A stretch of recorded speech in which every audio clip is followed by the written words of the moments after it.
Hey, fellow stage crashers. Welcome to episode 8 of the Sales Stage. Today we have an extremely special guest, not only a fantastic SC, a dear friend, a band mate. We have Zack Lipton from SalesLoft, who is one of the best SCs that I've ever seen, and he's going to walk through a number of different things. So this episode is all things SC. We're going to talk about how one goes about becoming an SC in the first place and different career paths that people take. We're going to talk about common pitfalls that he fell into early in his career and how he rectified those later on. The importance of a hilarious joke to start a demo. We're going to talk about, if we keep it in, a ridiculous story about cutting my fingers with an X-Acto knife. It is going to be a great show. All things SC. Tune in. You guys are going to love it.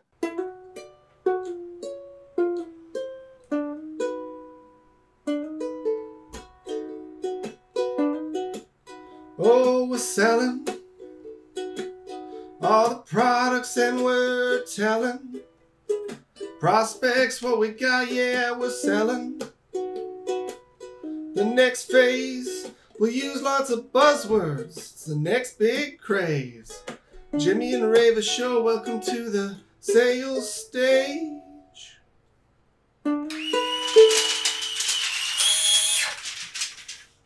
Sales Stage.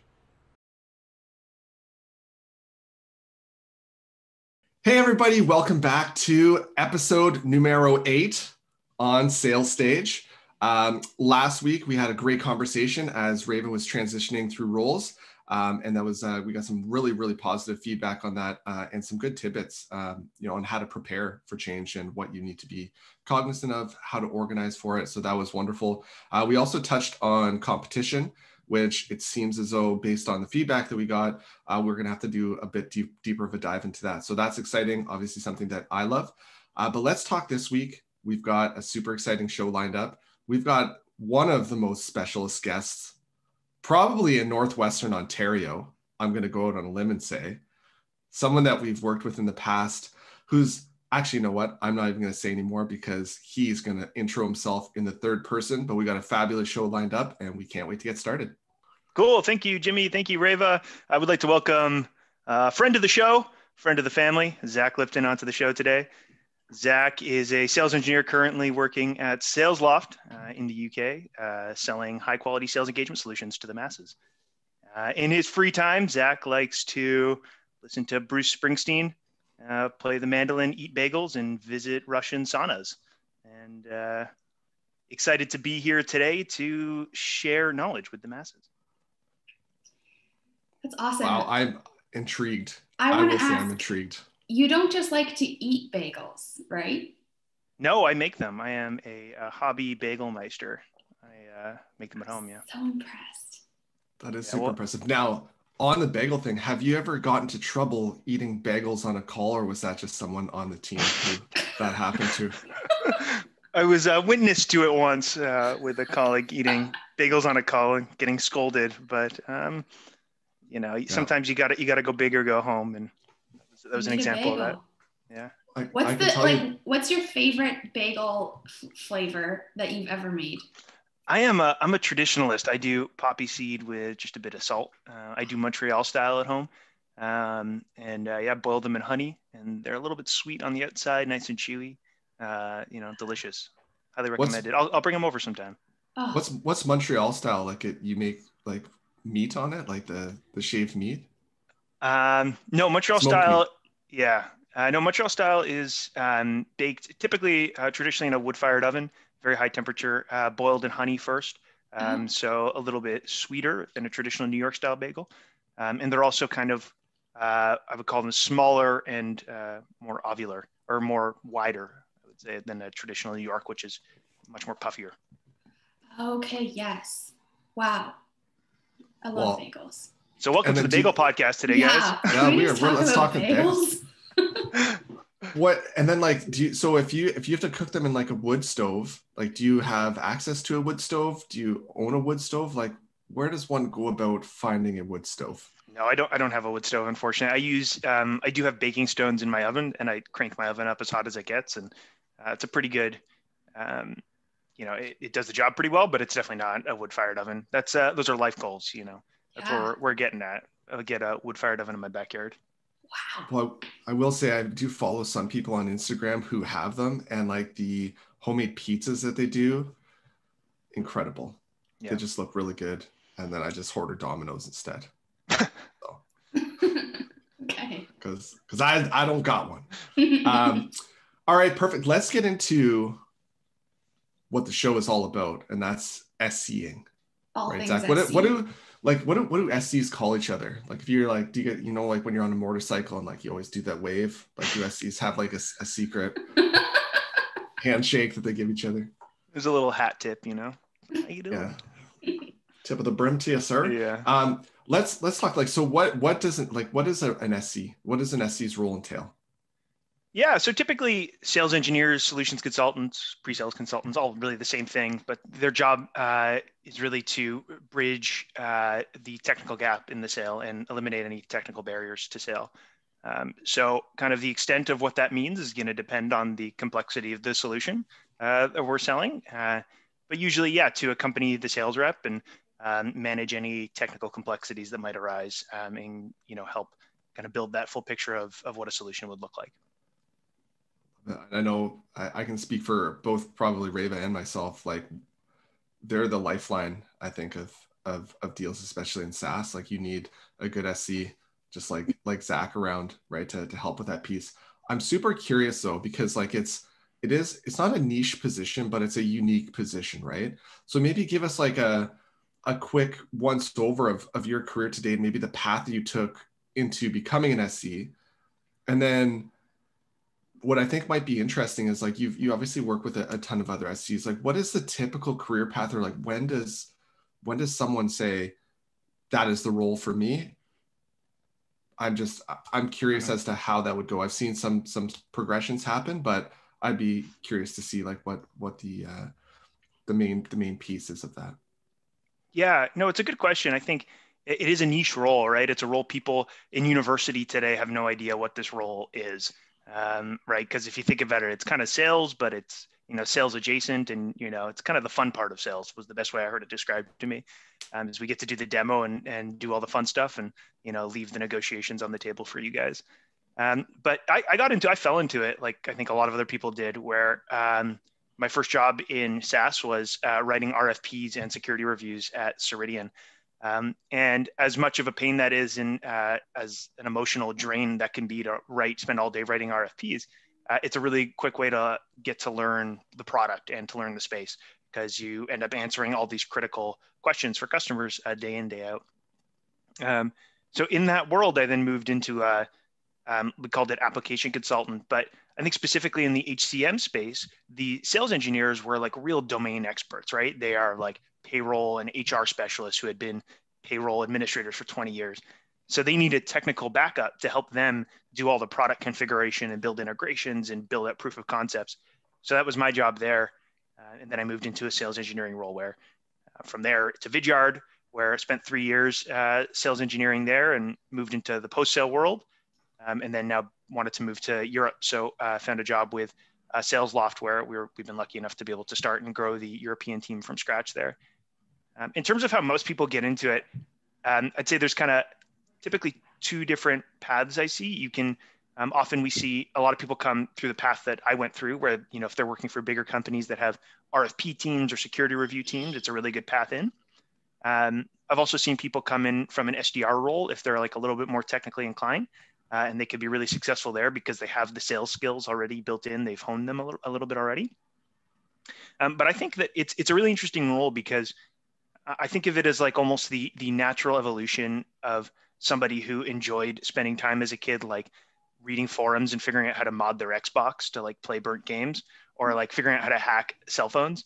Because often what you're doing is you're presented with something that, a desired outcome at the end, and you got to figure out how to get there. So you end up doing a lot of testing and tweaking and configuring and Googling and searching to really figure that thing out. So I think the folks who as kids like to do that, it's a good kind of natural progression for them into that role.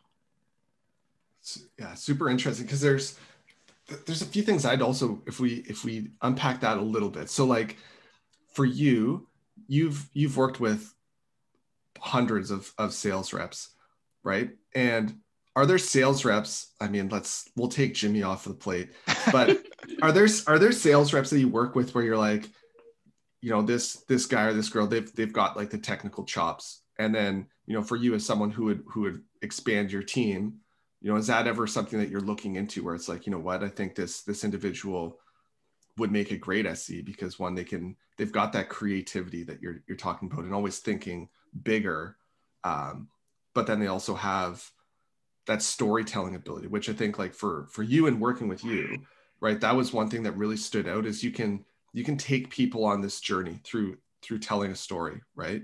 And I think that's naturally like a big part of sales, right, is being able to convey a story but bring it back to what we're talking about today.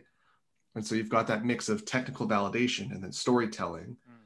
For you, do you see a bunch of sales reps where you're like, that person would be a great SC? Totally. Yeah. I mean, Truth worked with both of you guys on this call here today. And I think both of you had, the technical expertise and storytelling ability to have done part of this job. But yeah, I think the storytelling is definitely something that gets overlooked, especially as new people jump into role. They're really excited to like learn all the technical stuff and dive really into that. But at its core, it's still a sales role. So you still need to be able to tell a very compelling story and bridge the gaps for someone who sitting on the other side of the call may have never seen your platform or your product or the solution you're presenting. So you got to not only present what you're trying, the product and the solution you're offering, but also show how it interacts with other areas of their life, right? And the other products that sit within their ecosystem and other parts of their process. It's really as much about the process as it is the product that you're selling and the process that you're trying to consult on. Which is like for you, what like if you're getting ready for a demo, let's say, what's more exciting, the visionary demo where like they've never seen your product and like you're going to blow their socks off, or for you is it like the technical validation? You're like, I'm going into this, I'm going to get challenged and I'm excited about this. Which one is more exciting for you to be a part of? Yeah, I mean, I think they actually, they can both be exciting in different ways. I like the technical ones because often, I end up aligning with ops folks and, selling or speaking with an ops person, they might have like very specific pains that they have, like really simple, like usability things that they have with a competitive platform or specific challenges they're looking to solve for that kind of sit within the realm of the overall solution. And to show them specifically how we fix that one thing is something that would excite them and me, but everyone else in the room is entirely quiet because they don't know what just happened. So it can be this like really like this moment of like kindred bonding where, you both understand you just solved something really cool and the ops person is all of a sudden totally on board now. I think that's what I love. Like, that's one of the things I love about working with an SC is because I mean, at Big Yard, like back when we first started, Jimmy, we did everything, right? We did like the demo, we did the whole thing. I don't think we had an SC. We had the Hulkamania who came in after. He came in after though, right? There was a moment when we were doing it all. And I kind of like that partnership of I know this and I'm an expert here and I can talk about this, but then I have someone else who's an expert here. And even if I know the answers well enough to answer it, I love being able to have a new connection be made with those technical people that maybe they don't expect you to know the answers, or they take it for it's worth more when it comes from someone that is a solutions engineer. And I just love seeing that happen on a call where you get those like head nods and you're not really saying anything, but you can tell like it's getting signed off on because of the bonding that's going on there. Yeah, I remember. I think it's like it's almost like this mental judo that I don't know what it is. It's like this perception, like where sales engineers, solutions consultants aren't perceived as being in sales, but they really are. So, it's like for some reason, they view my word as having more authority than yours, even though we're saying the same thing. Yeah, it's so interesting. And I just think it can, I mean, we also say like, if there's like 5 people in the room on the prospect side, and then there's one sales rep, that's a little bit off balance, and it just seems a bit odd. And when you can bring a bit more weight from a technical perspective, even though that person is not just technical, but they also are in sales, like you said, it just like evens out the room a bit. Yeah. Well, is it because the perception of like a solutions consultant, you're kind of on the fence either way, right? Like you're not really selling the product, you're answering questions and walking them how to put it together. So it's like, the trust factor is Jimmy could potentially have this hidden agenda, or he's pushing us a certain way, where Zack comes in, and Zack is, and what I love about SCs is they answer questions like politicians, right? It's not, if it's a distinct yes, it's like, yeah, 100% we do that, or here's how you would do that.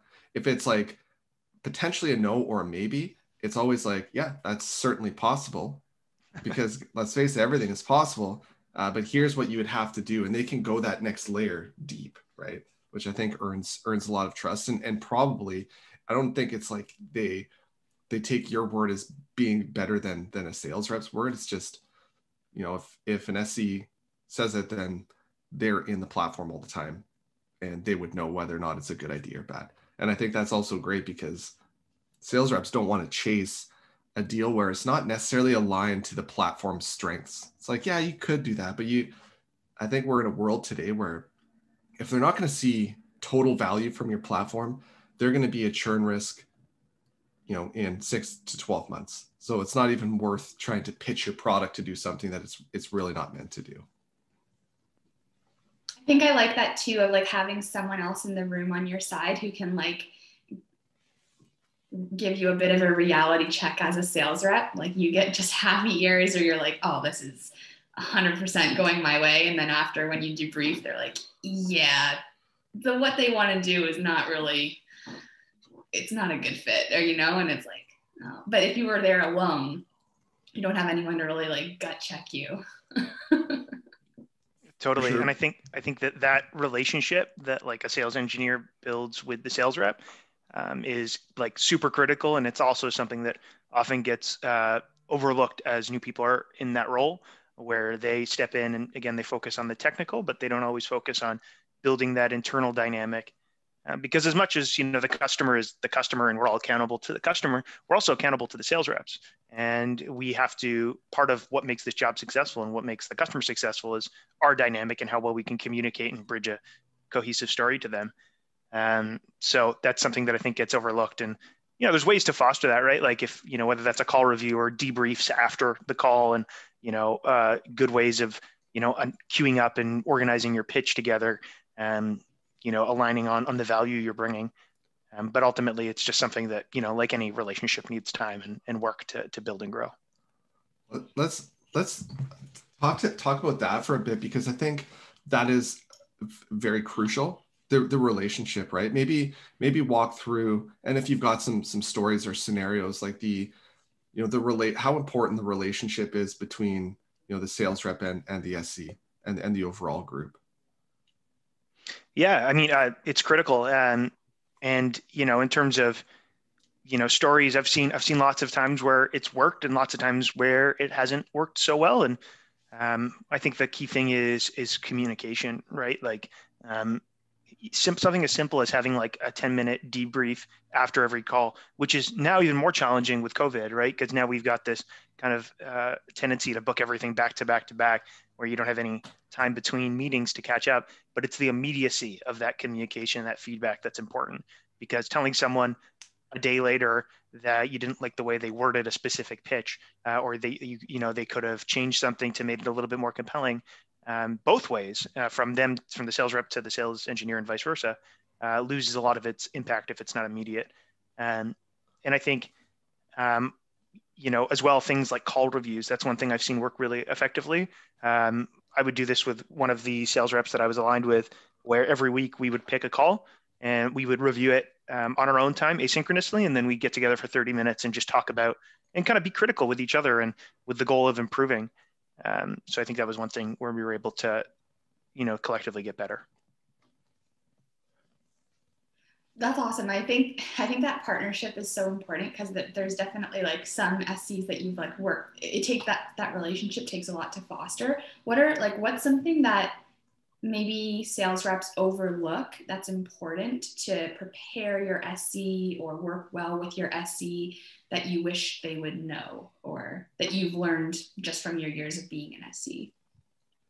Yeah, that's such a great point. I was talking about this with someone recently, how, um, at the start, everyone is really focused on getting notes, right? Like I want to get the notes for this call so I can do all my prep beforehand and, write everything down. And notes are, of course, important, but kind of the concept of notes implies that there's time to prepare and put in the effort to build something super custom and, actually do that effort. So one thing I've seen be really effective is it's kind of two parts. The first is I'll call it like a pitch brainstorm, where you just sit down with the sales rep you're working with and for an hour in a room, and you go through like specifically like how do you want to structure the value that you're bringing based off of different use cases, right? And you know how marketers think, right? Marketers always think in threes. And I think that's people walk away from a meeting, from a demo, and they maybe take away two or three really impactful things that you left behind there.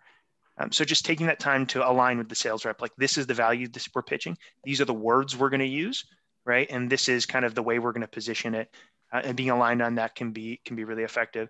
And really, what that leads to is at the beginning of calls, when a sales rep is doing their recap and their value proposition, maybe aligning on key criteria with the customer, it's like that can be a really great opportunity for the sales rep to like do a little bit of a recap for maybe a call that I wasn't on, right? Mm-hmm. Where they can say, hey, just to recap, on our last call, we talked about this, this, and this. You mentioned to me that, these were your three problems that you're looking to solve with any solution.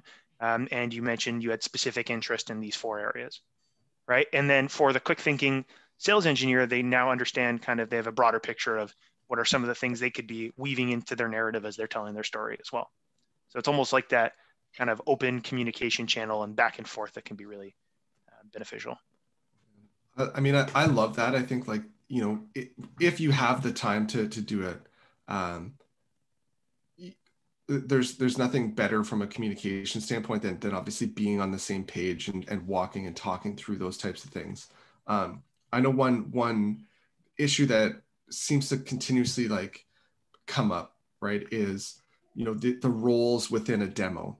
And we'll talk about a demo, whether it's, a visionary type demo or a technical validation, and the roles between the two. And it could end up where, if you feel like a sales rep is kind of just, you're coming into a call, I'm throwing the keys over to Zach, take it, we'll figure out next steps at the end, versus having some very meaningful check-ins, within. So once you go through, here's, the problem one that we want to talk through, and getting the customer then to validate, which also then gives you a little bit more time to prep for the second piece, or at least make sure that everyone is on the same page with what you walk through. Because I think we also get into these habits where we use our own jargon for Mm-hmm.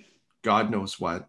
People half the time don't know what we're talking about, but we think everyone is on the same page with us. And I think it gives us the demo is so critical because it gives you the ability to ask for validation on, here's how we think we can solve it. What is your take? Do you think that's going to work? Right. So for you, Zach, do you guys see that? Like, do you guys within those pitch meetings talk about, here's where I think you should come in to validate this problem, that type of thing? Yeah, for sure. That's definitely something that I think is important to discuss with the sales rep is kind of what are good points to check in, because that same problem, Reva, that you mentioned beforehand with regards to, it's nice to have someone in the room to listen and not just have happy ears, and especially when it's 5 on the customer side versus 1 on your side. That same problem exists when a sales engineer is giving their pitch and talking, right? Or doing the demo, because they can't always be focused on everybody in the room. So it's almost like there's this kind of trade-off, the handover of, the sales rep is focused on the people in the room and pulling in their previous knowledge and their industry knowledge and their knowledge of other customers, to weave that into the narrative, while the sales engineer does the demo, and there's the back and forth that needs to ensue. And I think, that back and forth, it breaks up the conversation, right? Listening to anyone talk for an hour is exhausting. So you need the back and forth to make it a really compelling pitch. Yeah, and I think like what Jimmy said about like handing the keys over and then the sales rep just kind of like checks out for 40 minutes while the demo is like taken care of. Um, it really is your job as a sales rep to be checking everyone's body language, seeing when someone's kind of tuning out, they're not really picking up what you're putting down anymore, and then helping bring them back onto the page with you. And that's why I don't like doing my demo and running a call all by myself, because it's so hard to do meaningful check-ins when you're so focused on getting your demo across. At least that's what I find. And so I like that trade-off of when I'm talking, my SC is probably collecting his thoughts or his or her thoughts, thinking about what they're going to show next, maybe making tweaks based on feedback. But when they're talking, I'm checking the room and making sure that everyone's on the same page. Yeah. And it ties back to,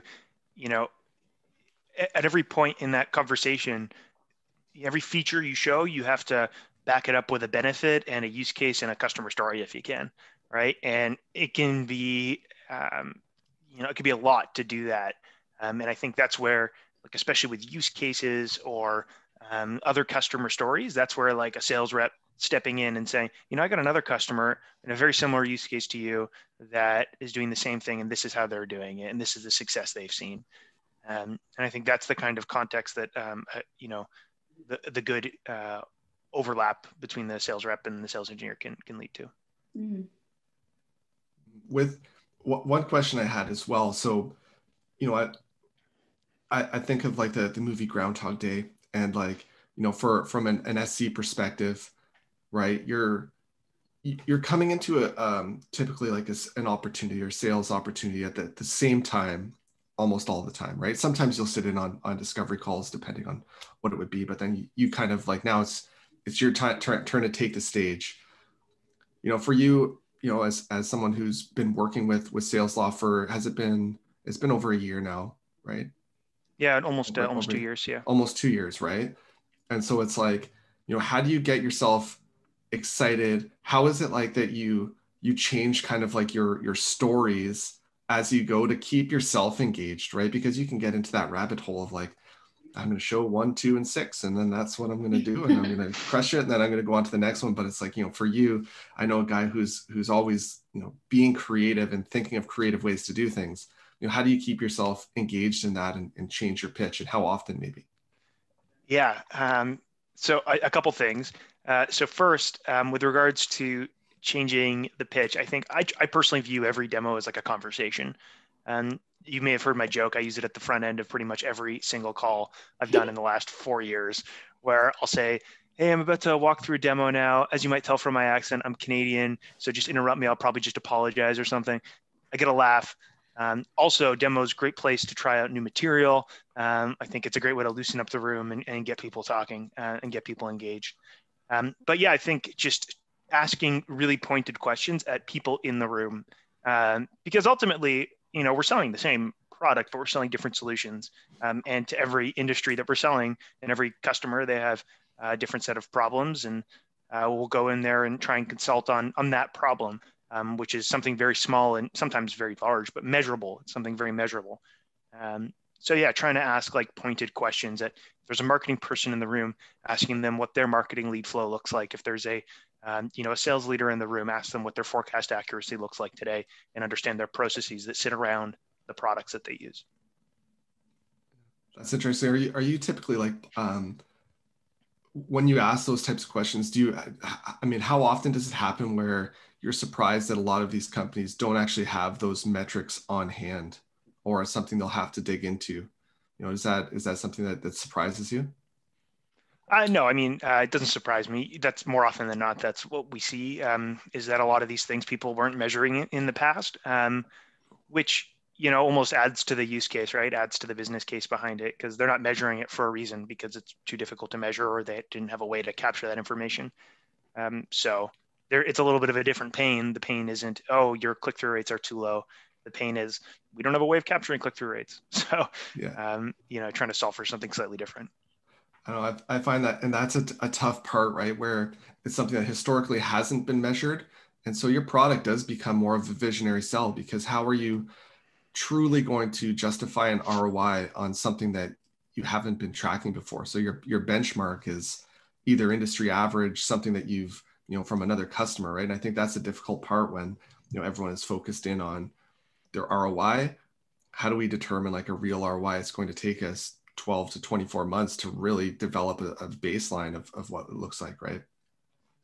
Yeah, I was reading something recently, or maybe it was on a psychology podcast or something. I don't remember exactly, but the concept is that there's this bias that we have to not believe information or insight coming from experts or from studies, and wanting to try things ourselves. And the example they used was a movie review, right? Like you go on Rotten Tomatoes and you see this movie has like a 12, right? And you're like, I really wanted to see it. The trailer looks so good. It has a 12.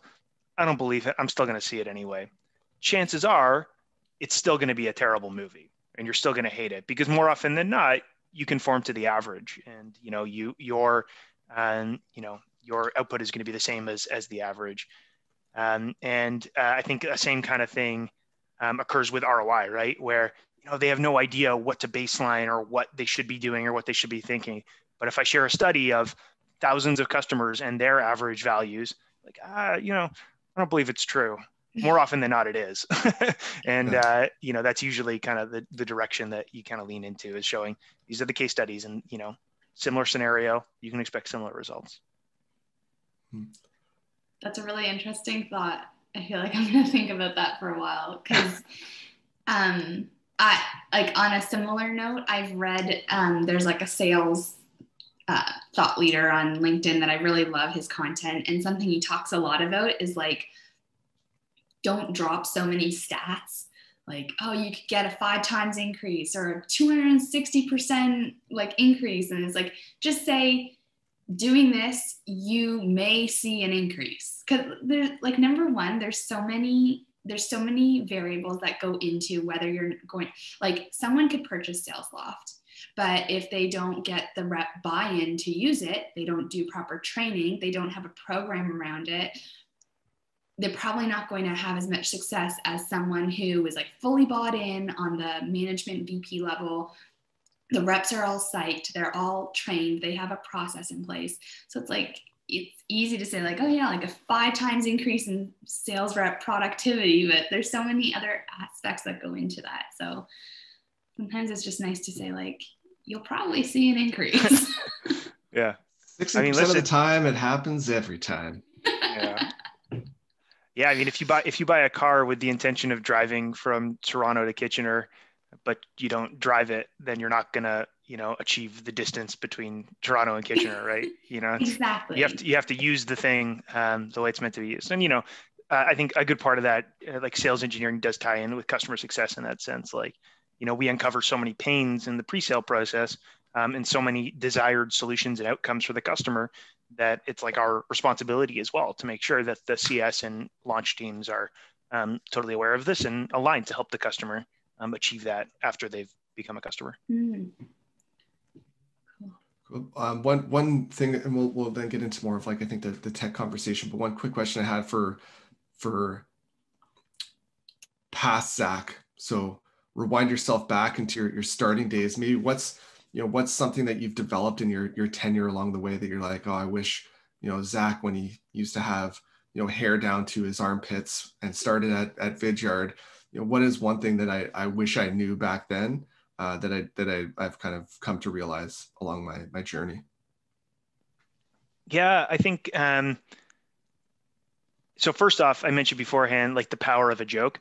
I think like anything from the top to loosen up the room is so critical, because especially when you're dealing with a whole bunch of people who are conscious that they're being sold to and are skeptical about new technologies and thinking that it's just going to be more work for them. It's important just to show, hey guys, I'm a friendly, we're all in this together. Let's be open. So just trying to loosen up the room with a joke, and asking really pointed questions that people can be a really great way to do that. And I wish I had known that early in my career. I think when I first started, I was pretty serious, but also when I first started, I was doing, much larger, boardrooms full of 10 people, 20 people, right? So there isn't kind of the same opportunity for, the same kind of interaction or lightheartedness that you might do now with everyone on Zoom. Yeah. Well, I think like even a room full of 10 to 20 people is typically double, if not triple our viewing, our viewership. So, I mean, still a great opportunity to test out some new material, which is awesome. Maybe Reva, if you want to get into maybe some of the tech, the tech combo stuff with Zack would be sweet. Yeah, I guess like now that you've worked at, you like spent some time at Vidyard, where it's not the only buyer we have, but a big buyer we have is the sales line of business. And now you're at SalesLoft, where I'm sure you're speaking to a lot of sales leaders. How have you seen kind of sales tech evolve in the last 2 to 3 years, given your experience? Yeah. I would call it like a huge consolidation. I think people are more and more wanting fewer pieces of technology to accomplish more things. And the reason is, if I had, a dialer and a cadencing tool and, a content management platform and all these things separate beforehand, it's just more cost. It's more to maintain, more integrations, more lift in the long term, and frankly, poor adoption. So you're starting to see more and more things consolidate into more easily maintainable and packaged services and platforms. The kind of interesting flip side of that, though, is the more that happens, the more specialization is required out of those platforms.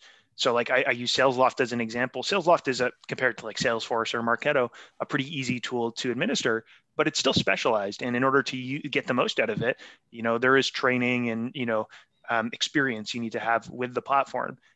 So I think it does offer like a really good opportunity for, keen people in the ops world who aren't developers, right? Who just want to become systems experts, to become, certified in various platforms and become really deep subject matter experts in the handful of tools that are kind of rising above the others in the space. So yeah, I think to put it simply, I think consolidation is the trend that I'm seeing more and more of.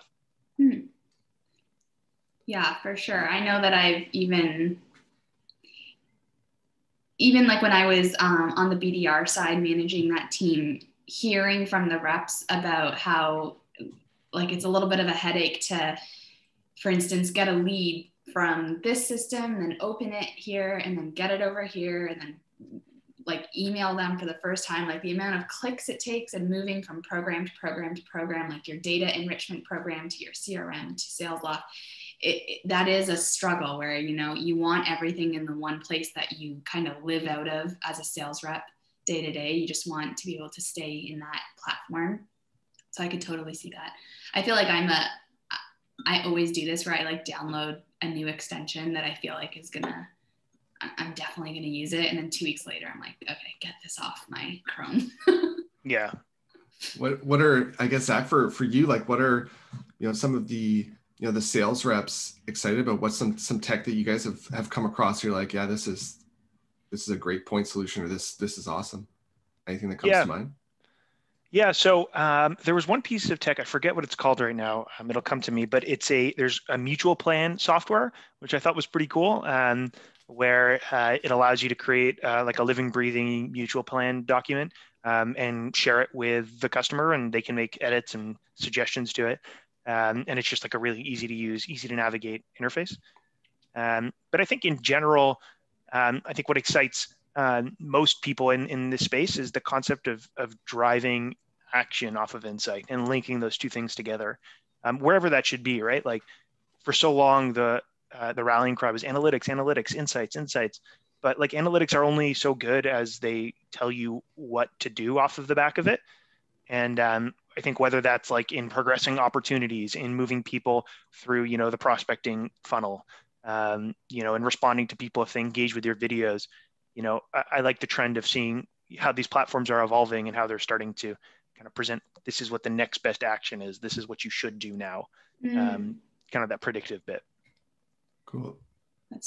I know for us too, like we've worked with a couple of like mutual customers, and it seems as though is SalesLoft making a push at all in the post-sale? Because we've come across where a couple of post-sale teams are leveraging a cadencing tool. I'm curious if that's like, that happened organically, if that's something that, you guys were kind of envisioning or chasing.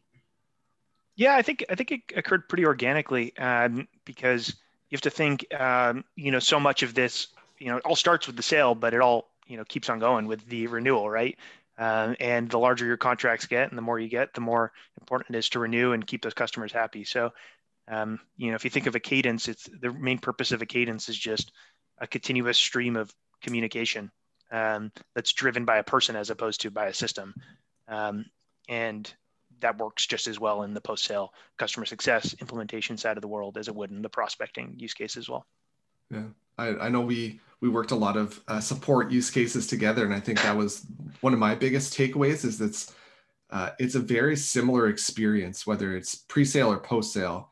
And post-sale is often forgotten about because the revenue is kind of there, and it's their job to retain the revenue versus bring this net new revenue in, which is kind of this big, shiny light. But depending on how mature a company is and where they're at within their maturity level, most of the time, the post-sale team, the retention number outweighs the net new number, right? And so I think like that's where we started seeing a ton of traction around tech, was helping them be more efficient with their roles, right? I know we're getting to like the super exciting part of the show, and I typically will handle like the machine guns. Reva, do you want to take a stab at the machine gun questions with Zach? Yeah, and I'm gonna add one at the top. Oh, I mean, I love it. Okay, so Zach, are you familiar with the machine gun concept? I guess you guys just hit me with a whole bunch of questions. There we go. It really is. It really is simple. We needed some technical validation on that, but that's good. Okay, so here we go. This is my question that I'm inserting. Montreal style bagels or New York style bagels? Montreal, yeah, you got to represent Canada. Come on. Okay. Pancakes or waffles? Pancakes. Bacon or sausage? Bacon. Eggnog, do you like it? I've never had eggnog. Oh God, you are missing out. I know. Do you like it, Jimmy? I do, but I used to drink it almost like a milkshake. Like I'd have like full liter cups of it, and then now I'm obviously trying to watch my figure. And I'm into it. I don't have dairy, but they make like a really great non-dairy version, and I'm all for it. Okay, this is a great one. Jog in work boots or swim in jeans? Swim in jeans. Both sound terrible. Best coffee house you have ever played? Oh, I like the original one, supporting Mr. Jimmy over here. I think we did, what did we play? We played Atlantic City, right? By Springsteen. That was fun. Oh, yeah. I think we played Atlantic City, Helpless. Helpless, yeah. I forget what else, but it was probably awesome. Yeah, it was great. I wish there was a recording of it somewhere out there. Okay, if you could own the world's largest collection of one thing, what would it be? Probably like vintage guitars, something old and cool and totally impractical. That's cool. Okay, skydive or bungee jump? Bungee jump. I know it's like irrational, but I take solace and comfort in the fact that I'm connected to something, even though, I don't know. Yeah, I think that's a super flawed thought process, but okay. Belt or suspenders? I wish I was a suspenders guy. I'm more of a belt guy, though. I feel like you could be a suspenders guy. Give that some thought. Thank you. That's quite a compliment. Okay. Do you like snakes and spiders? Just both? Just in general. Yeah. Do you like them both? That's how Jimmy has this question written.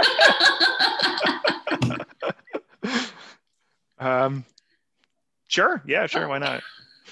I don't like either of them. They scare me. They scare the bejesus out of me. So I don't like them.